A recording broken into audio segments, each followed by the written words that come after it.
귀한 찬양 감사합니다. 이 시간 함께 나누실 말씀 요한계시록 1장 9절에서 20절까지 말씀입니다.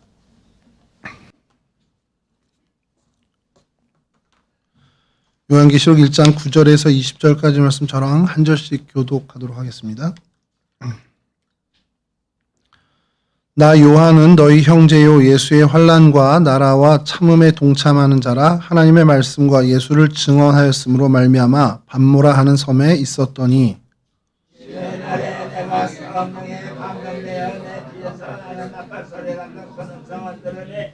이르되 내가 보는 것을 두루마리에 써서 에베소, 서머나, 버가모, 두아디라, 사대, 빌라델비아, 라오디게아 등 7교회에 보내라 하시기로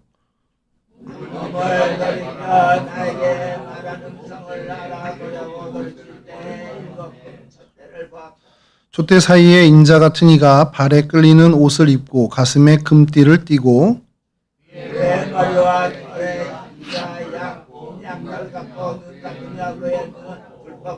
그의 발은 풀무불에 단련한 빛난 주석 같고 그의 음성은 많은 물소리와 같으며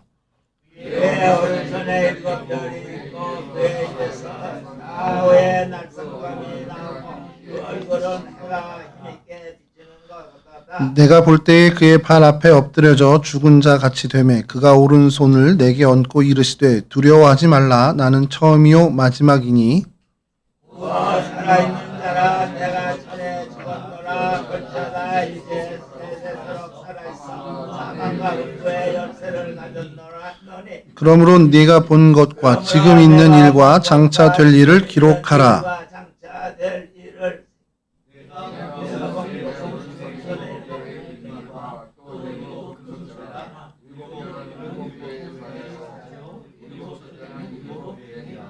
아멘. 이 시간 저희가 함께 나눌 성경의 장소는 반모섬입니다. 그리스어로 파트모스라고 발음을 하고요.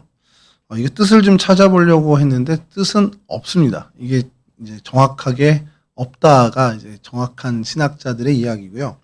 다만 일각에서 이 섬이 굉장히 섬 전체가 바위산으로 이루어져 있어요. 그래서 바위 덩어리의 어떤 그런 쪽에서 나온 어원이 아니겠느냐라고 이야기하는데 신빙성은 굉장히 낮습니다.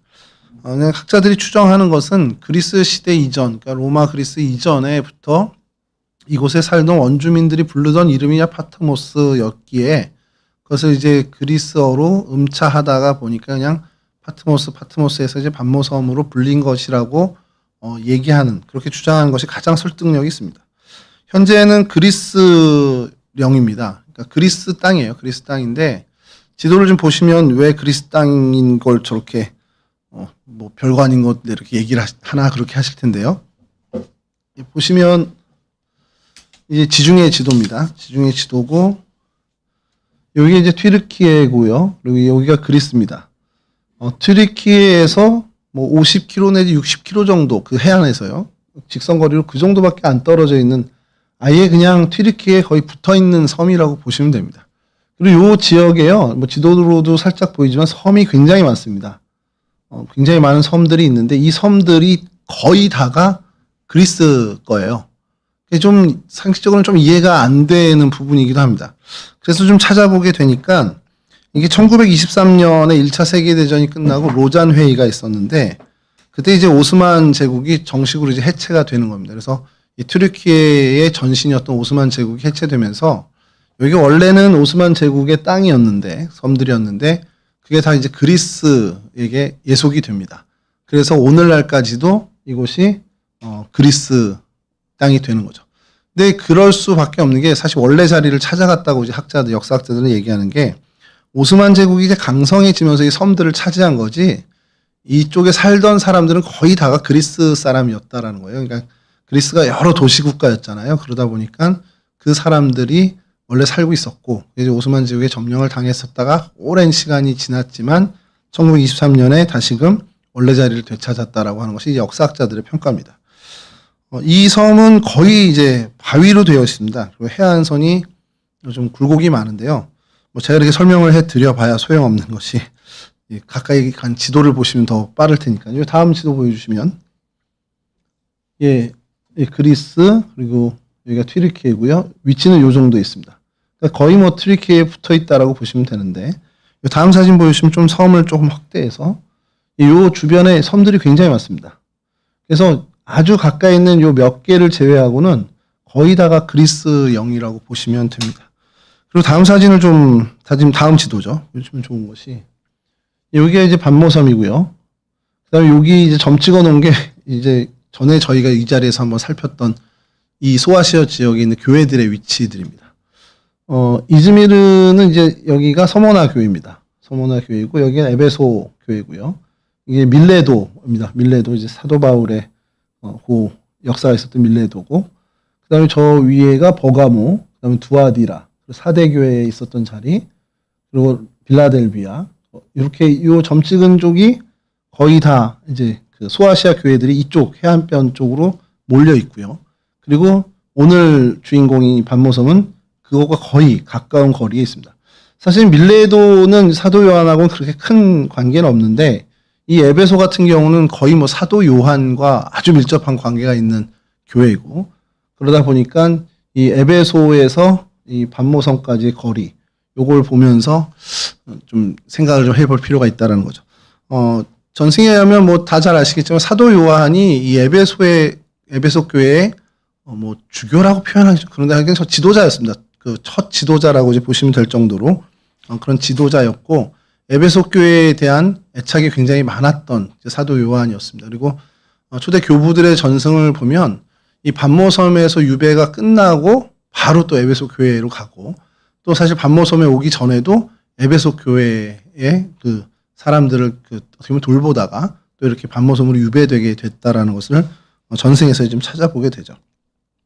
그 유세비우스 교회사나 이런 아주 공신된 그런 자료에 따르면 이 도미티아누스 황제 때 이제 기독교 박해가 좀 다시 심해졌는데, 네로 황제 이후로 더 심해졌을 때, 이때 그게 이제 어떻게 보면 주후 95년 정도 된다라고 보더라고요.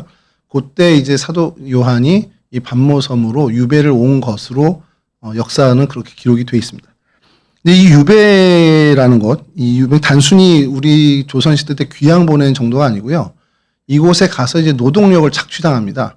그래서 여기는 채석장으로 유명해요. 바위산이다 보니까 채석장으로 유명했던 곳이고, 사도 요한은 이때 이곳에 가서 이 채석장에서 고된 노동을 한 것으로 이제 기록이 되어 있습니다.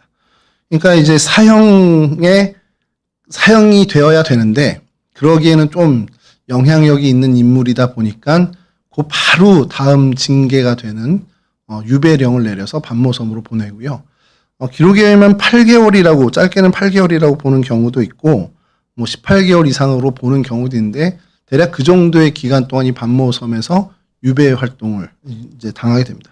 그래서 다음 지도를 보여주시면, 이게 반모섬의 모습입니다. 참 찾아보기 힘든 섬의 모습인데, 여기가 이제 지도를 찍으면 여기가 딱 떠요. 그래서 여기가 제일 먼데, 여기가 무슨 어떤 도시가 있는 건 아니고요. 요 전체가 이제 반모섬이고, 항구들이 이렇게 다 요 안쪽으로, 포구에 이렇게 안쪽으로 돼 있는 곳에 항구들이 많이 있습니다.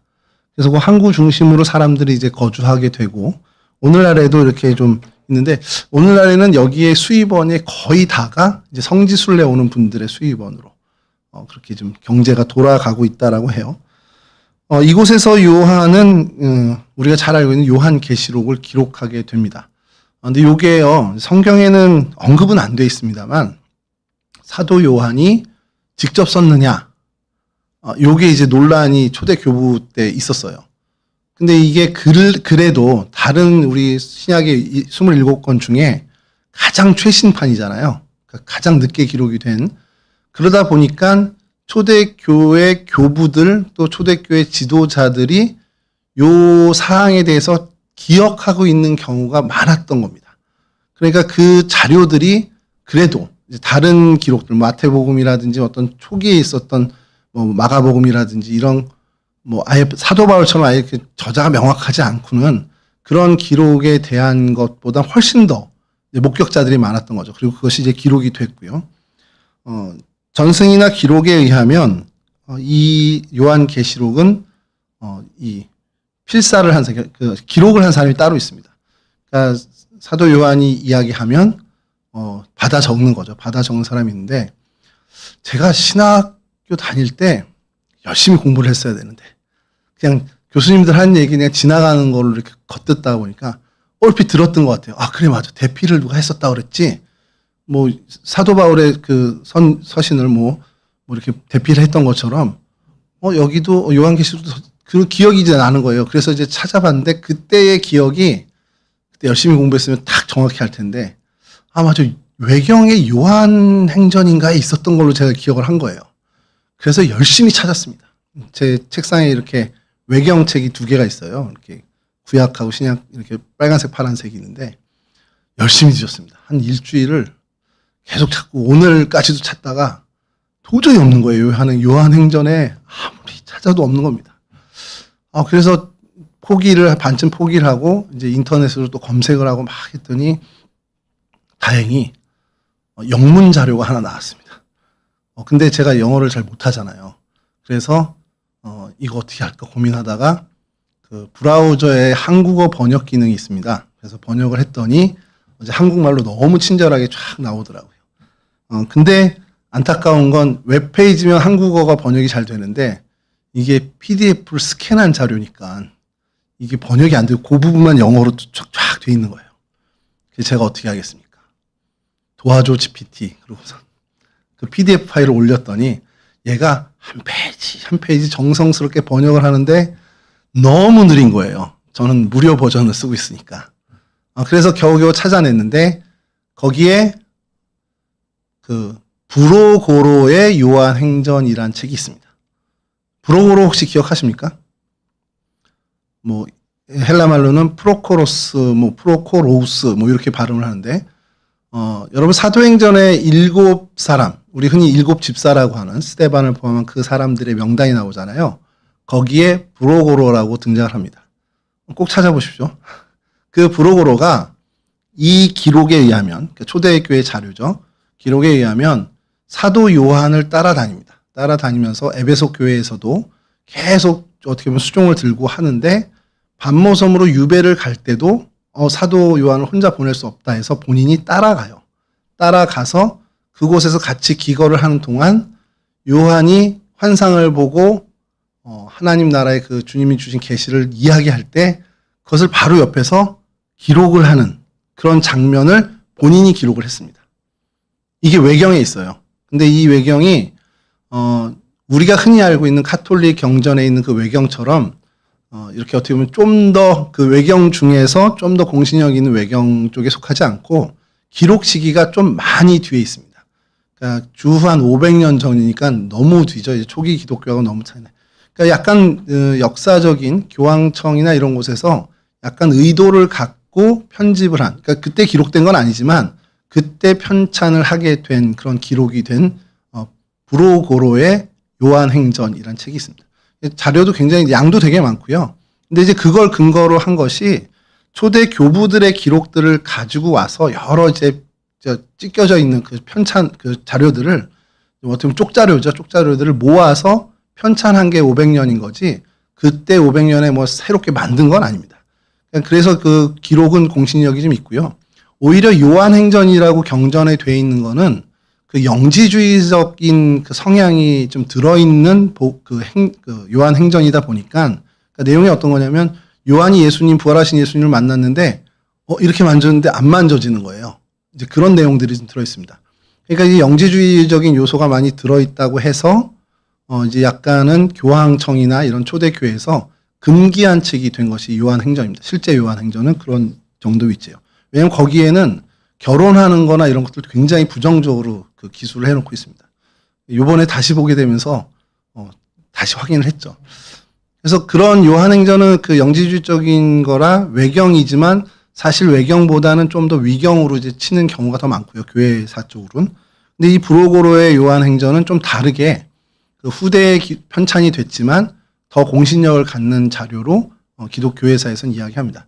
그래서 거기에 브로고로가 요한계시록을 사도 요한이 불러주는 것을 기록한 것이 이제 등장을 합니다. 요런 어떤 뒷얘기가 좀 있고요. 그건 좀 이따 좀 다시 자료에서 보게 될 텐데. 여하튼 이런 배경에 사도 요한이 예수 그리스도 오늘 본문의 9절에서 얘기한 것처럼 예수 그리스도를 전하는 것 그 단 이유 하나만으로 이 반모섬으로 유배를 가게 됩니다. 그리고 정말 우리가 잘 알듯이 그 아까도 말씀드린 것처럼 에베소에서 목숨을 걸고 사람들을 개종시킨 기록들이 있어요. 초대교회 교회 자료에. 그래서 그 부분들, 그 열정을 가진 요한의 모습이 사실은 성경에는 많이 등장하지 않지만 굉장히 다혈질이고 굉장히 열정적인 사도 요한으로 기록이 됩니다.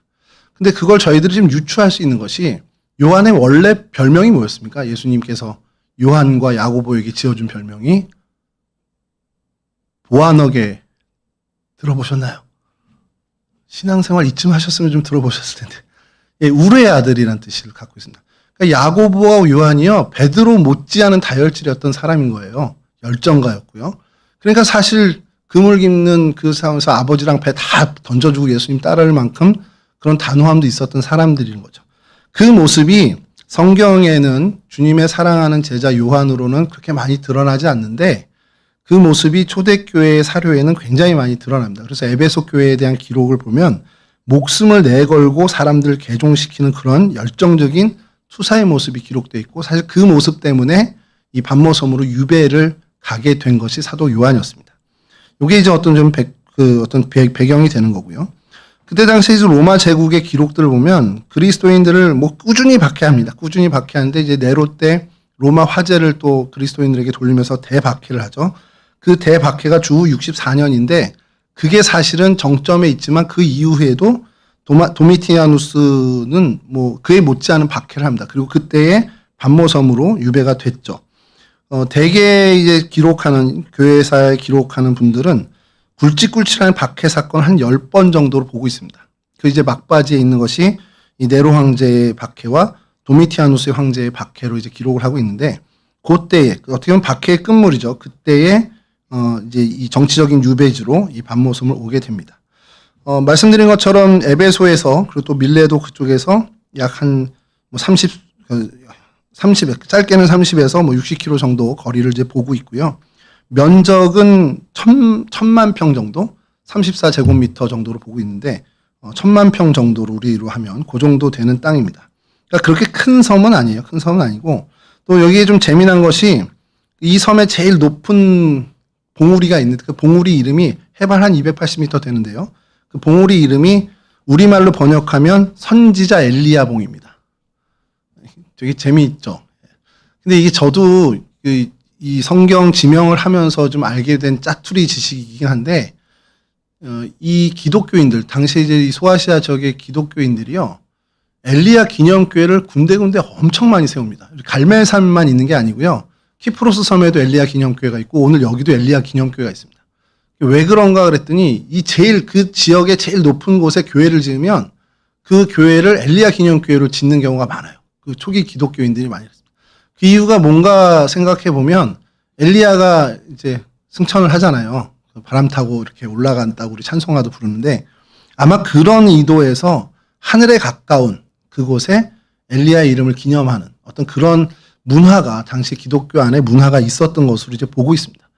저도 이제 성경 지명 요걸 하다 보니까 그런 일들을 좀 알게 됐는데 오늘도 이제 마찬가지입니다. 그렇게 이 최고봉이 선지자 엘리야봉입니다. 그래서 뭐 걔네들 발음으로는 뭐 일리아스 이렇게 하기도 해요. 발음이 좀 혼용이 되죠. 그 그리스 신화에 나오는 일리아스하고 발음이 같은데 그렇게 이제 하기도 하고 이곳이 뭐 우리가 들어봤던 초기에 도리아인들이 거주했었다는 기록도 좀 있고요. 그 다음에 이오니아인이 이곳에 거주하면서 살다가 로마에 의해서 식민지가 됐다라는 기록들이 있는 땅입니다. 유세비우스가 얘기한 것처럼 요세푸스가 얘기한 것처럼 그 요세푸스 3권 18장에 보면 요한이 주 95년 도미티아누스 황제에 의해 반모섬에 유배됐다라고 정확히 기록이 돼 있습니다. 신빙성 있는 자료죠. 그리고 그 이후에 요게 좀 애매한 겁니다. 요거를 8개월 후로 보는 경우도 있고 18개월로 보는 경우도 있는데 네르바가 황제로 취임하면서 석방이 된 기록이 있어요. 그러니까 그 기간을 좀 따지기가 좀 애매한데 그게 한 10여 개월 정도 차이가 납니다. 그래서 8개월로 보는 경우도 있고 18개월로 보는 경우도 좀 있습니다. 그 정도가 되고요. 그래서 요 곳에 있는 그 유적이죠. 유적이 제일 중요한 유적이 뭐겠습니까? 반모성 그러면 계시록이잖아요. 계시록을 기록한 곳이 유적이어야 되잖아요. 그것을 사람들이 찾아내서 거기를 관광상품화했습니다. 예, 다음 사진 보여주시면 여기가 입구입니다. 그래서 이게 뭐지? 그래서 좀 보면은 이제 번역을 해야 되잖아요. 여기 이렇게 써 있고 뭐 읽을 줄 아시는 분 계시지만 요 밑에도 뭐라고 써 있고 그래서 번역을 하면 다음 사진 보여주시면 친절하게 계시의 동굴, 묵시록의 동굴, 라디오 택시, 그러니까 온라인으로 택시를 잡을 수 있는 그 택시 번호가 적혀 있습니다. 그리고 이렇게 예. 이제 이거는 우리나라 말로 번역을 못 하니까 그냥 발음 나는 대로 스푸노미네 에인티 뭐 이렇게 해서 동굴 입구입니다. 그러니까 계시 동굴이라고 해서 요한 계시록을 쓸 때 당시에 하늘로부터 주님으로부터 계시를 받았던 동굴이라고 여기는 거예요. 그래서 요 진입로를 들어가게 되면 다음 사진 보여주시면 예, 요렇게 입구가 있습니다. 그러니까 요건 이제 후대 사람들이 꾸며놓은 거죠. 동굴 입구를 이렇게 예쁘게 해놓고 여기 성화 모자이크를 해놨습니다. 요 워터마크가 보이는 이유는 이게 유료 사진입니다. 근데 제가 15달러를 낼 돈이 없어서 그냥 이렇게 그걸 캡처해서 양해해 주시고요. 그래서 이렇게 하긴 좀 죄송스럽고 해서 돈을 안 내도 되는 사진이 있어서 또 다음 사진 보여주시면 예, 요렇게. 근데 요걸 한 이유는요. 요 그림을 조금 더 여러분들이 보실 수 있게 요 모자이크가 있는데 요게 되게 여러분 독특한 자료예요. 다음 사진 보시면 그거를 좀 캡처해서 크게 확대한 건데 자, 요게 브로고로입니다. 브로고로가 기록을 하고 있는 장면이고 사도 요한이 계시를 받아서 이제 이야기해주고 있는 거죠. 근데 이게 왜 독특하냐면 이게 우리 곽주희 전사님이 좀 능숙해지면 이제 제가 얘기하는 대로 또 이렇게 해주실 테지만 요럴 때 약간 방강일 전사의 아쉬움이 있습니다. 요 이마를 좀 보십시오. 이걸 제가 확대해드리면 좋겠는데 주희 전사님 혹시 확대가 될까요? 여기 이마 쪽? 거의 방강일 전사님 따라왔습니다. 예, 좀 이제 아래로 좀 내려주시면 네네. 이마가 좀 다르지 않습니까? 여타의 그 성화들하고 여기 혹이 나 있는 것처럼 성화를 그린 겁니다. 그러니까 이 반모섬에 있는 요한의 초상화는 모자이크가 됐던 어떤 그림이 됐던 이렇게 이마가 볼록하게 그려져 있어요. 궁금하지 않습니까? 전 되게 궁금했는데 그 이야기를 좀 이따 잠시 후에 드리고요. 다음 사진 보여주시면 그 동굴 내부로 들어가면 천천히 하십시오. 확대해 준 게 어딥니까? 다음 사진 보여주시면 이게 동굴 내부입니다. 이 사진은 이제 무료로 얻을 수 있는 건데 캡처를 했는데 이게 실제보다 좀 어둡게 나왔어요. 그래서 유료 사진을 하면 이거보다 좀 밝게 보입니다. 그래서 다음 사진 보여주시면 이건 이제 유료 사진입니다. 워터마크가 있죠. 여기 이렇게 드림 타임 뭐 이렇게 다 워터마크인데 요게 그 동굴인데요. 여기 좀 설명해 드리는 게 참고로 말씀드리면 여기는 사진 촬영이 금지되어 있는 곳이에요. 그래서 얘네들이 제공한 홍보 자료만 이게 볼 수가 있습니다.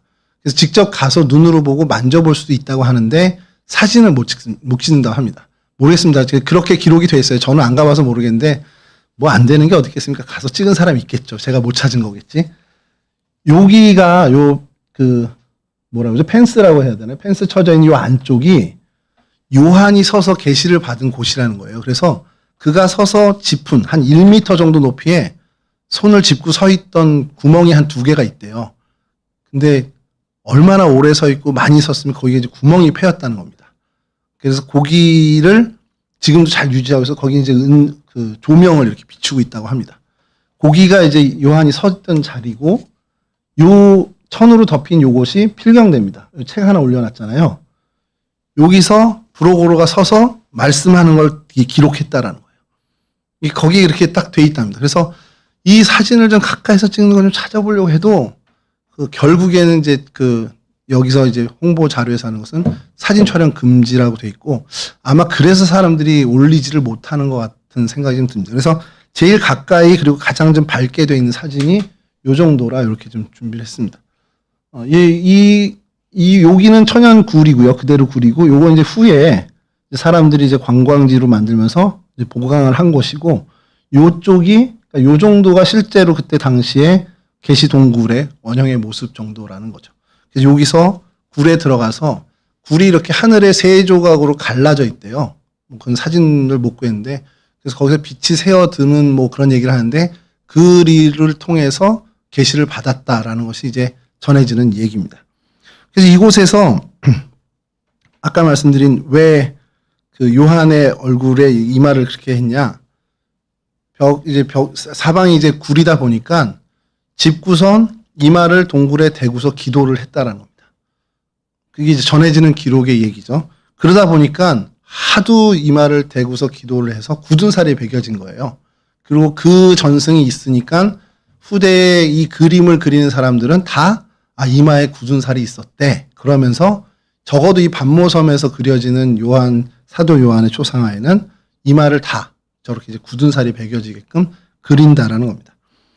그렇게 이제 좀 있는, 그 전승이가 굉장히 신빙성 있고 사료들이, 그러니까 어떻게 보면 보강되는 자료들이 참 많은 거예요. 이 반모섬에 대한. 그리고 이곳에서, 그 계시를 받았다라는 것. 그러니까 거의 뭐 정설로 이제 받아들여지고 있습니다.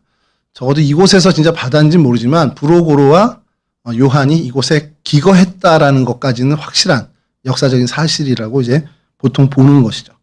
자, 그리고 또 하나 이것이 좀 중요한 유적지가 하나 있는 것은, 이건 요한 시대는 아니고요. 그 이후에 요한이 이곳에 이제 있다가 다시 이제 에베소로 간 다음에 이곳 사람들이 예수를 영접하게 되는 일이 벌어졌죠. 그래서 이곳에 교회가 세워지고 하고 하다 보니까 수도사들이 이제 들어오기 시작하는 겁니다. 어떻게 보면 굉장히 중요한 자리가 된 거잖아요. 수도사들이 들어오면 뭘 하겠습니까? 선교사가 들어오면 교회를 세우듯이 수도사들이 들어오면 수도원을 짓겠죠. 수도원을 짓기 시작했는데, 수도원을 당연히 이름을 요한을 붙이겠죠. 그래서 성 요한 수도원이 이곳에 지어집니다. 그래서 보면 제일 높은 곳에는, 그 제일 높은 봉우리에는 엘리야 기념교회가 있고요. 그것 말고 해안 쪽에 높은 봉우리에는 이 수도원을 짓게 되는데, 다음 사진 보여주시면, 마을 제일 위, 그러니까 가장 해안가에 가까운 봉우리에 이렇게 성체로 지었습니다. 수도원을. 근데 여러분 보시면 수도원으로 지은 건물가 진짜 많지 않아요? 이게 겸해서 지은 겁니다. 이제 방어기지 겸해서 수도원으로 지은 거예요. 이 사진보다 좀 이거를 다 올려놓고 보니까, 지나가다 너무 잘 나온 사진이 하나 있는 거예요. 그래서 어느 걸 쓸까 하다가, 두 개 다 쓰자. 그러고서는 다음 사진 보여주시면, 요렇게 조금 이제 멀리서. 여기가 실제로 마을 사람들이 거주하는 동네입니다. 그리고 여기는 이쪽 섬에서 정책이 하얀색으로 도색을 하게 돼 있대요. 뭐 그리스가 무슨 그런 게 있나 봐요. 파란 지붕에 하얀 뭐 이런 게 있는지. 그렇게 좀 지은 그런 동네에 마을 제일 위에 성체가 있는데, 이게 마을 위에 지은 이유가 있습니다. 다음 사진 보여주시면, 이게 요게 이제 하늘에서 본 거고요. 요게 좀 중요한 게, 요게 종탑입니다. 종탑. 저희들의 그 기존에 있었던 생각하는 종탑과 좀 다른 모양인데, 이 종탑이 있고요. 다음 사진 보여주시면, 요 종탑에서 이제 해안가를 볼 수 있는, 해안 가까이에 있는 거죠.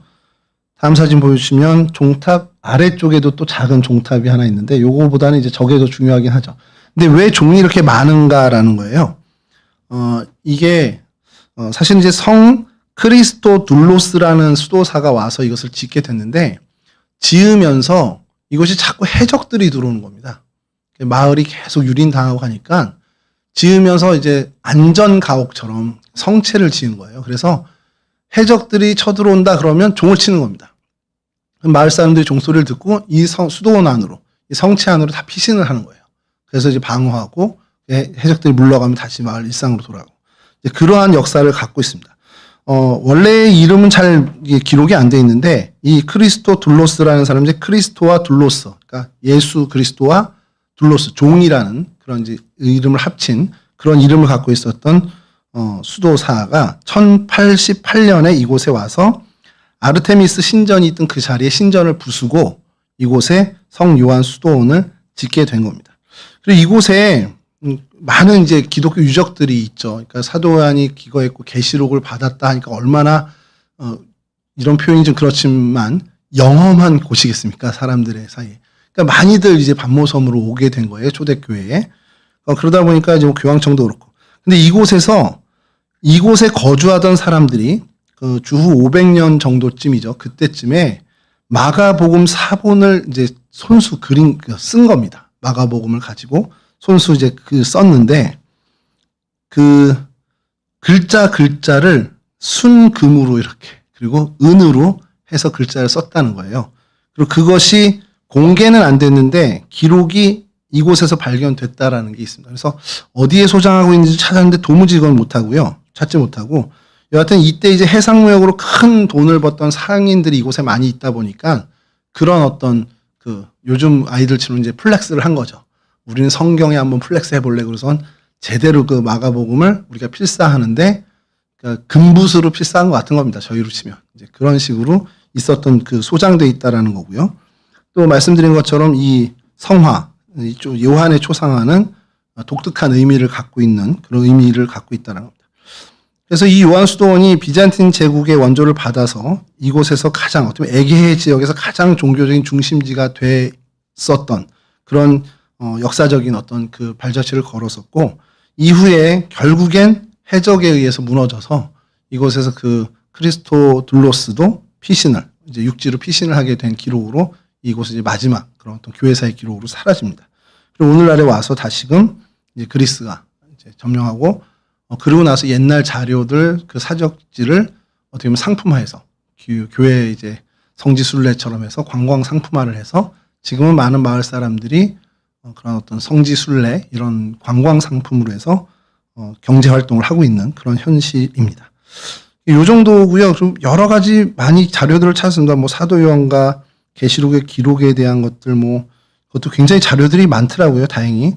근데 뭐 시간은 도저히 할 수 없는 상황이 돼서 그래서 여기 안에 다음 사진 보시면 지도 안에 유적지들이 그 외에 유적지들이 좀 있는데 말씀드린 요곳이 해안에 가장 가까운 봉우리에 성요한 수도원에 있는 자리고요.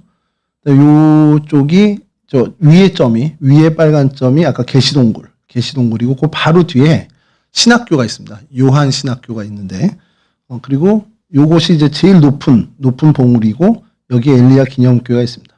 요거 좀 사진으로 한 장씩 보여드리면 다음 사진 보시면 엘리야 기념교회입니다. 그냥 교회로서 예배를 드리고 공동체가 있는 건 아니고요. 그냥 예배당을 지어놓은 게 지금 이제 관광 상품화돼 있어서 요 정도의 모습. 그러니까 겉에는 하얀색으로 칠해야 됩니다. 이 동네는. 요런 모습을 갖고 있고요. 다음은 이제 요한 신학교입니다. 파티모스 에클레시칼 스쿨이라고 돼 있는 요곳. 여기도 하얀색으로 칠한. 그래서 여기가 실제로 정식 성직자 양성소라고 해요. 현재 있는 실제 학교고요. 다음에 이제 수태고지 수도원이라고 여기는 제가 제일 궁금했던 게 이겁니다. 왜 수태고지 수도원이지? 그냥 수도원이면 수도원이지 수태고지는 마리아와 연관이 돼 있잖아요. 그래서 이 건물을 짓고 수도원을 짓고 성모 마리아에게 봉헌을 한 거예요. 그럼 성모 마리아 수도원을 하면 좋은데 이곳이 어떤 곳입니까? 하나님의 계시를 받은 곳이잖아요. 그럼 마리아도 계시를 받은 사람이잖아요. 이들의 논리입니다. 그러니 요한은 여기서 하나님으로부터 계시록의 계시를 받았고 마리아도 하나님으로부터 계시를 뭘 받았습니까? 수태고지를 받았잖아요. 그러니까 동급으로 맞추고 싶은 거예요. 요한과 이 마리아와 모두를. 그러니까 하나님의 계시가 임하는 거룩한 땅이 된 거죠. 그게 이 반모섬이다 그래서 수태고지 수도원으로 명명을 하게 된 겁니다. 그러니까 마리아에게 봉헌한 수도원인데 마리아 수도원이라고 안 하고 수태고지 수도원. 그러니까 정식으로 수태고지 마리아 수도원이 되겠죠. 그렇게 짓게 된 겁니다. 요게가 이제 반모섬 안에 있는 내부의 이야기들인데 그런 생각이 좀 들더라고요. 이제 말씀 준비하면서 오늘 본문이 유일하게 반모섬이 나오는 본문입니다. 성경 어디에도 반모섬이 나오지 않고 여기만 나오는데 이 반모섬이라는 것은 아까 처음에 말씀드린 것처럼 이름 뜻이 없잖아요. 그러니까 이름의 뜻도 없고 사실 이름이 없는 겁니다. 그냥 섬인데 저 섬이 그냥 바위섬인 거예요. 그리고 이름도 없는 섬인 거예요. 옛날 사람들이 어떻게 불러서 그냥 거기 이렇게 부른 겁니다. 근데 아이러니하지 않습니까? 그 자리가 하나님의 어떻게 보면 계시가 임한, 사실 가장 큰 계시가 임한 자리가 됐다라는 겁니다. 이게 굉장히 시사하는 바가 좀 제가 뭐 억지로 끼워 맞추는 걸 수도 있겠지만 무명한 자 같으나 유명한 자가 되는 그리스도인들의 어떤 그런 모습이 아닌가. 이름 없는 그리스도인들이지만 결국 하나님이 그들을 사용하시고 그들을 어찌됐건 하나님의 사람으로 이끌어 가시고 하나님의 역사를 이루어 가시더라는 거죠. 이름 없는 반모섬을 통해서 하나님이 이 땅의 마지막 새하늘 새 땅을 보여주신 그 자리가 됐다라는 것이 굉장히 의미가 있다는 겁니다. 이 노사도, 늙은 사도가 이곳에서 환상을 봅니다. 그가 왜 거기 있게 됐습니까? 죄를 지어서가 아니에요. 예수 그리스도를 증언한 것 외에 그가 한 일은 없습니다. 예수가 그리스도다라는 것을 했는데 그에게 돌아온 건 핍박뿐이었습니다. 그리고 채석장에서 종일토록 고역을 해야 하는 그 처벌을 받고 있다는 거죠. 그런데도 그는 늘 그 마음 가운데 에베소 교회, 서머나 교회, 빌라델비아 교회, 그 핍박받는 교회들에 대한 안타까움을 갖고 있었어요. 본인의 몸은 그건 중요한 게 아니고 그 교회들의 현실에 대해서 안타까워하고 있었습니다. 교회들이 무너지고 있습니다. 하나님, 내가 여기서 갇혀서 아무것도 할 수가 없습니다. 그러면서 흐느끼면서 하나님께 호소하는 요한의 모습을 저희들이 상상할 수 있다는 것이죠. 그 절망의 시간, 그 어떻게 보면 안타까움을 갖고 있던 그 시간에 하나님이 요한에게 정말 위로와 격려를 주시죠. 그게 바로 하늘문이 열리고 그에게 하늘의 계시를 하나님께서 내려주는 겁니다. 그것이 오늘 본문에 있는 금초대인데요. 오늘 마지막 20절에도 마찬가지지만 이 금초대는 교회라고 분명히 성경에서 이야기합니다. 7교회의 7촛대. 그러면서 그 가운데 인자 같은 이, 바로 예수 그리스도가 그 사이에 끌리는 옷을 입고 거닐고 계시다는 겁니다. 핍박받는 교회, 어려운 상황, 암흑 같은 그런 교회였지만 여전히 주님은 그들과 함께 계시다라는 것을 요한에게 보여주고 계시다라는 것이죠.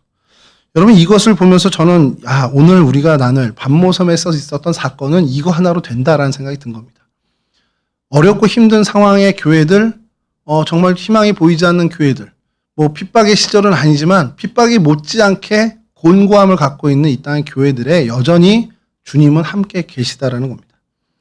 얼마나 많은 척박한 환경이었습니까? 이때 당시에 외부의 핍박뿐만이 아니었습니다. 뭐 니골라당 같은 정말 교회 안에 이단도 엄청나게 이 초대교회를 괴롭히던 시절이었습니다. 그러면서 생각이 드는 것이 오늘 그럼 이 한국교회는 어떤가? 외부적으로 핍박? 직접적으로 돌을 던지는 핍박은 없지만 이 한국교회의 인식은 어떻게 됐을까? 많은 세상 사람들은 한국교회를 향해서 칭찬하지 않습니다. 그냥 비난을 하고 욕하고 비아냥거리면 그랬지 정말 많은 미디어에서 드러난 교회의 모습이 어떻습니까? 많은 영화나 드라마에서 비춰지는 교회의 모습은 그냥 부정적인 것으로밖에 없습니다. 지금 월요일에 신의 악단이라는 영화를 보고 왔습니다. 집사람하고 꼭 봐야지 하고서 제가 몇 년 만에 극장을 가서 봤는데 엄청 울다 나왔습니다. 진짜 많이 울었어요. 좀 오랜만에 울었는데 저런 영화가 필요한데 이 땅의 교회에 정말 저런 복음을 그래도 교회에 대한 이 교회 공동체에 대한 선한 모습을 드러내는 그런 영화나 이런 어떤 대중문화의 어떤 요소들이 필요한데라는 안타까움도까지 갖게 됐습니다. 왜 이렇게 무너졌을까요? 사실은 저희들의 잘못이 큽니다. 근데 그 모든 배경엔 어둠의 세력의 계략이 있다라는 거죠. 그러니까 핍박의 형태만 바뀐 것이지 여전히 교회는 이 박해 현장을 지나고 있다라는 겁니다. 뿐만 아닙니다. 당시에 니골라당과 같은 그 이단 세력이 얼마나 교회 내부에서 이 교회 공동체를 괴롭혔습니까? 오늘날의 이단은 어때요? 제가 볼 땐 이 초대교회 이상입니다. 연일 보도 나오는 거 보세요. 저는 이 한국 사회에 통일교 신천지가 대표적으로 지금 막 나오고 이 이전에는 그 넷플릭스에서 그 정명석 그 JMS를 한참 보도해서 결국 그 공동체를 정말 무력화하는데 많은 큰 일조를 하게 됐는데 여러분 이게 오늘날 갑자기 드러난 얘기가 아닙니다.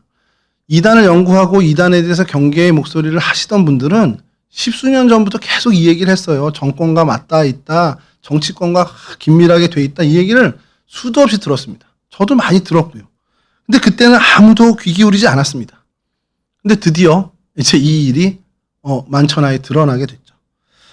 여러분 이게 이 여론을 만들어내 교회를 공격하고 내부를 흔들고 그런 신천지의 계략이나 통일교의 계략들이 얼마나 치밀한지 말을 할 수가 없습니다. 기성의 교회들을 무너뜨리는. 우리 잘 아시잖아요. 신천지가 그 추수꾼이라고 해서 기존의 교회에 침투해서 교회 공동체를 무너뜨리는 건 정말 너무도 많은 예들을 찾아볼 수 있습니다. 여러분, 그러한 어떤 그들의 어떻게 보면 혼란과 교회를 공격하는 그런 일들에 정말 생각 없는 교회들, 또 분별하지 못하는 교회와 성도들이 힘을 보태는 일이 얼마나 많이 있었습니까? 여러분, 이 사이비 행태들의 보도되고 공개되면서 이런 시기가 오는구나라는 생각에 저는 좀 감동을 좀 받고 있습니다. 여러분, 그게 어떻게 가능했을까? 이때 당시에 오늘 성경의 본문에도 이야기하지만 불꽃 같은 눈을 가지신 주님, 그 입에서 나오는 날선 검, 그 진리의 말씀으로 교회를 정화시키는 주님의 능력이 오늘날에도 동일하게 임하시기 때문이라는 겁니다. 이게 우리의 힘으로 된 것이 아니죠. 주님이 결국은 그 시간에 결국 참으시다가 드디어 주님께서 일하시는 것을 저희가 보게 된다는 겁니다. 여러분, 이러한 모습을 보면서 우리가 어떻게 해야 됩니까? 주님 앞에 납작 엎드려서 주님께 더 우리가 기도하면서 이 교회를, 이 한국의 교회를 위해서 기도해야겠죠. 요한도 그런 모습을 갖고 있었습니다. 그 좌우의 날성검과 같은 진리의 말씀을 선포하는 예수님과 그 그리스도의 앞에서 정말 그 주님의 위용 앞에 엎드린 채, 죽은 채 엎드린 그 요한의 모습을 저희들이 봅니다. 그러자 17절의 말씀대로 주님은 요한의 어깨에 손을 얹으시면서 강한 손길로 두려워하지 마라. 내가 사망과 음부의 열쇠를 가졌다. 그러니 네가 본 것을 기록하라라고 말씀합니다. 오늘 한국교회도 이와 같은 자세가 필요하지 않겠냐라는 거예요. 이 땅에 되어지는 일들을 보면서 야, 이거 정말 정권 잘 만나서 이제 드디어 때가 돼서 이게 아니라 하나님이 이제 하시는구나라는 걸 우리가 봐야 된다는 겁니다. 이 많은 상황들 속에서 이제 하나님의 섭리를 이렇게 하시는구나. 우리가 그 상황 속에서 우연하게 일어났다 이게 아니라 하나님의 섭리를 볼 줄 아는 영향을 갖고 그럼 이제 하나님 우리에게 요구하시는 건 뭐냐? 이것을 기억하고 이 기억을 우리가 전해야 한다는 겁니다. 우리 다음 세대든 믿지 않는 이들에게건 우리가 주님의 그 역사를 두려워 마라 내가 사망과 음부의 열쇠를 가졌으니 네가 본 것을 기록하라 주님께서 말씀하신 것처럼 우리도 주님의 역사를 전해야 한다는 것이죠. 세상 사람들이 교묘하게 또 이단들이 교묘하게 포장하면서 막 정말 가짜 빛으로 진실이냐 하는 그때에 우리가 진짜 빛이 무엇인지 진짜 그리스도 예수의 정신이 무엇인지를 보여주는 사명을 우리가 가졌다라는 겁니다. 여러분, 요한은 환상을 본 뒤에 더 이상 무력한 노인이 아니었습니다. 그는 오히려 정말 승리자의 모습을 갖추게 되죠. 비록 몸은 여전히 섬에 갇혀 있었지만 그는 이미 세상에 계신 주님과 함께 미래를 살게 되었습니다. 너무 이단 얘기만 한 것 같아서 죄송한데 여러분, 우리의 현실은 어떻습니까? 이단을 그것 말고도 여러분 우리의 일상에서의 공고함은 어떻습니까? 막막한 현실이 있을 수 있고요. 벽 앞에 선 것 같은 공고함이 우리의 삶 가운데 있을 수 있습니다. 우리의 현실이 굉장히 막막해 보일 때 있습니다. 그때 여전히 그 금초대 사이에 거니시는 우리와 함께 하시는 우리 가운데 계신 주님을 바라보는 눈을 갖는 저희들이 되었으면 좋겠습니다.